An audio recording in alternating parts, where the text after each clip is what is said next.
पिछले वीडियो में हम लोग ने देखा था आयरन डिफिशिएंसी एनीमिया। इस वीडियो में हम लोग देखेंगे एनीमिया ऑफ क्रोनिक डिजीज। अगर आप पिछला वीडियो देखना चाहते हैं तो लिंक डिस्क्रिप्शन में है। तो देखते हैं anaemia of chronic disease. It is a form of anaemia seen in chronic infection, chronic immune activation and malignancy. तो ये इस टाइप के एनीमिया किसी पर्सन में तब हो सकते हैं जब उसे किसी लंबे समय से कोई इन्फेक्शन है। क्रोनिक मीन्स कोई भी इन्फेक्शन या डिजीज है काफ़ी लंबे समय से, तो उसमें एनीमिया ऑफ क्रोनिक डिजीज हो सकता है। या मैलिग्नेंसी मीन्स कैंसर सेल, अगर उस पर्सन में कैंसर सेल है तो भी एनीमिया ऑफ क्रोनिक डिजीज हो सकते हैं। It is second most common cause of anaemia after iron deficiency anaemia. यह दूसरा सबसे ज़्यादा पाया जाने वाला एनीमिया है आयरन डिफिशिएंसी एनीमिया के बाद। Generally develops after 1 to 2 months of sustained disease.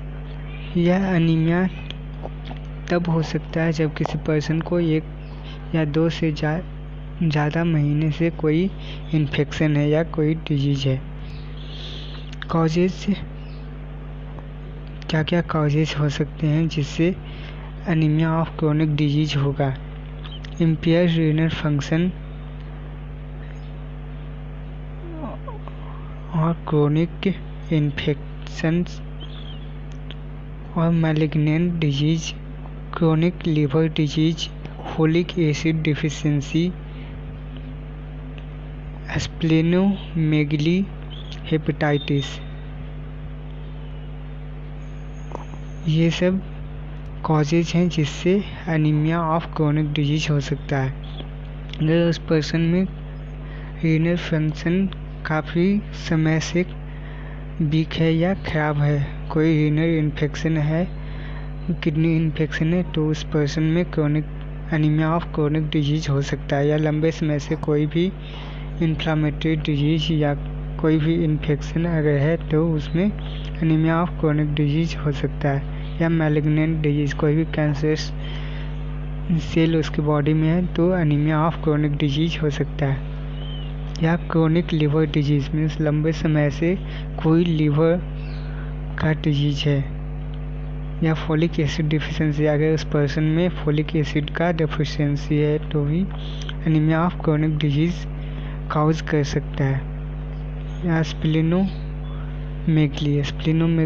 Basically spline का बड़ा हो जाना कहलाता है। स्प्लिन अगर काफ़ी समय से सही से फंक्शन नहीं कर रहा है तो भी एनीमिया ऑफ क्रोनिक डिजीज हो सकता है। या हेपेटाइटिस, अगर पर्सन में हेपेटाइटिस है, हेपेटाइटिस का इन्फेक्शन है, हेपेटाइटिस डिजीज है तो भी पर्सन को एनीमिया ऑफ क्रोनिक डिजीज हो सकता है।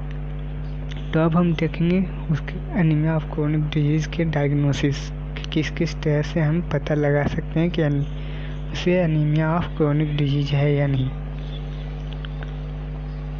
तो ferritin is being checked whether it is high और लो।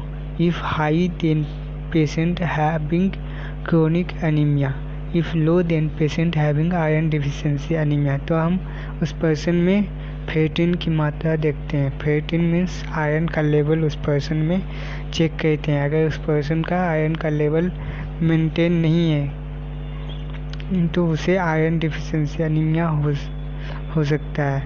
लेकिन अगर उस पर्सन में आयरन का लेवल तो मेंटेन है, ठीक है, पर उसे एनीमिया है तो वो एनीमिया ऑफ क्रोनिक डिजीज होगा। Total iron binding capacity is low और normal in anaemia of chronic inflammation.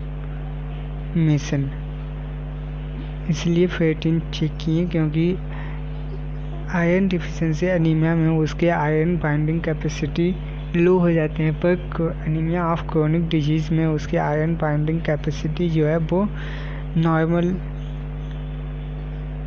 होता है। ट्रीटमेंट, अब देखेंगे ट्रीटमेंट किस किस तरह से ट्रीटमेंट किया जा सकता है chronic anaemia of chronic disease का। पहला parental iron is use for anaemia in chronic renal disease and inflammatory bowel disease.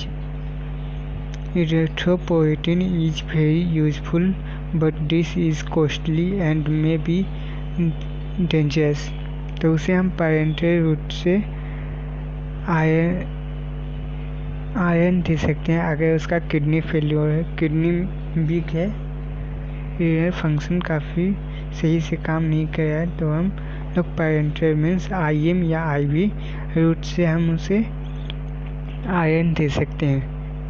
और दूसरा है एरिथ्रोपोएटिन ट्रीटमेंट भी उसे दे सकते हैं।